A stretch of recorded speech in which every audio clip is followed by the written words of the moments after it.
Каналыма қош келдіңіздер. Бүгін біздер салат торт жасаймыз тунецпен. Бұны жасау жолы өте оңай. Солай ретімен жасалынатын жеңіл салаттың түрі. Дәмі де жақсы, дастарханда әдемі көрінеді. Дастарханға қойғанда оны бірінші кесіп аласыздар.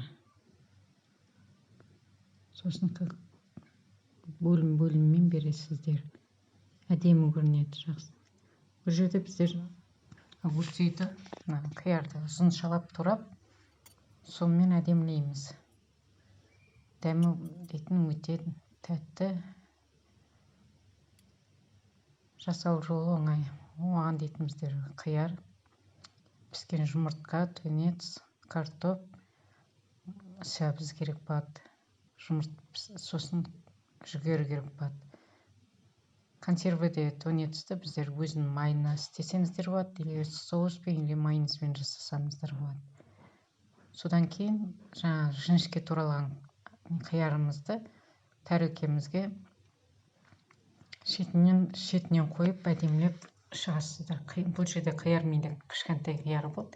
Ұзын қиярдан жасаса әдемі шығады. Менде ұзын қияр болмады, сондықтан мен кішкентай қиярмен жасадым. Кішкентай қиярмен де әдемі шықты, бірақ ұзын болса, ол ұзыннан совсем әдемі шығады. Қиярды мен тураған сияқты ет, жіңішке деп турасаңыздар, болады. Или болмаса корейский салаттың слайс ет турайтын несінен турасаңыздар болады. Содан кейін үккіштен өткізілген картоп, үккіштің үлкен бөліміне өткізген картопты салып шығамыз. Тәрелкенің ортасына стакан қоясыздар. Стаканда жан-жағын майлап алған жақсы болады, нетсен алуға. Қақ ортасына қоясыз стаканды, сонда анау круг болып алып тұрады. Қақ ортасында бірдей бағытта тұрған жақсы. Сосын майонездің бір шетінен қиып жеріп, қағазбен сол майонезді жағып шығасыздар. Содан кейін тунецтің өзін жағып төсеп шығасыздар. Екінші слойға. Менде мына жерде бір банка тунец болды, 2 банка болса вообще жақсы болады. Біреумен де шығады, екеумен де жасасаңыздар болады. Біреумен просто жіңішке болып, аздау болып қалды. Содан кейін морковь. Бұл тунецтің үстінен майонез жібермейсіздер, негізінен ол өзі майлы ғой, балық дейтін. Сосын піскен сәбізді үккіштің үлкен жағына өткізілген, үлкен көзіне өткізілген сәбізді жайып шығамыз. Сәбіздің барлығын жайып шыққаннан кейін үстіне майонезбен тағы да өткізіп шығасыздар.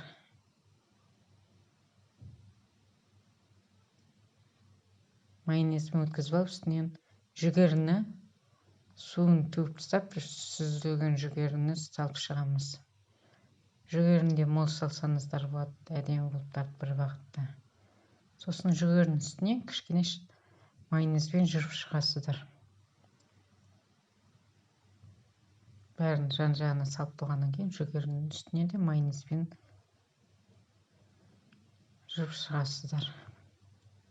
Майонез жағып болғаннан кейін, майонезді бұның үстіне көп жағып кереміз, картоп пен сәбіздің үстіне майонезді жақсы етіп жаққандарына жақсы болады. Содан кейін піскен жұмыртқаны үккіштің үлкен көзіне өткізіп шығасыздар. Мына жерде 3 жұмыртқадан жасадым, 3-еуі аздау болды, сондықтан 4-еу, 5-еуден жасасаңыздар мол болады. Аз болса да ештеме етпейді, бірақ мол болса дәмді болады одан сайын. Жұмыртқа жақсы көретін адамдарға. Сосын жұмыртқаның үстінен де майонезбен жүріп шығасыздар.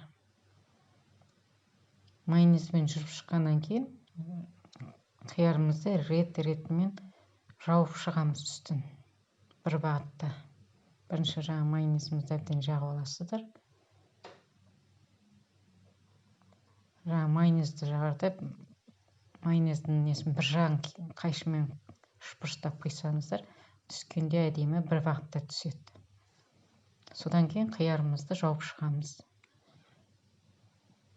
Мына айттым, ұзын болса әдемі көрінеді. Мына қысқадан да болады, бірақ ұзын болса түгелімен алып жабар едіңіздер, әдемі көрінер еді. Бәрін осылай ретімен жауып шығасыздар. Каналыма тіркелмеген болсаңыздар, тіркеліп қойыңыздар. Болашақта көргілеріңіз келген рецепттеріңізді көретін боласыздар. Тіркеліп қойсаңыздар, салынған рецепт видеоларды сіздерге уже бар несі шығып тұратын болады. Көретін болып тұрасыздар. Мен салған видеолардың рецептісі бір жасағаннан шығатын әдемі рецепттер. Әдемі және дәмді болып шығатын рецепттер бір жасағаннан. Ортасында несін стакан алып тастаймыз, содан кейін жапырақты салып қоясыздар.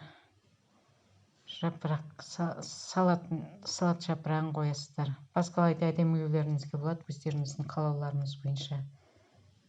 Тіркеліп қойыңыздар. Каналымды соңына дейін қарағандарыңызға рахмет. Жасап көріңіздер, дәмді болады.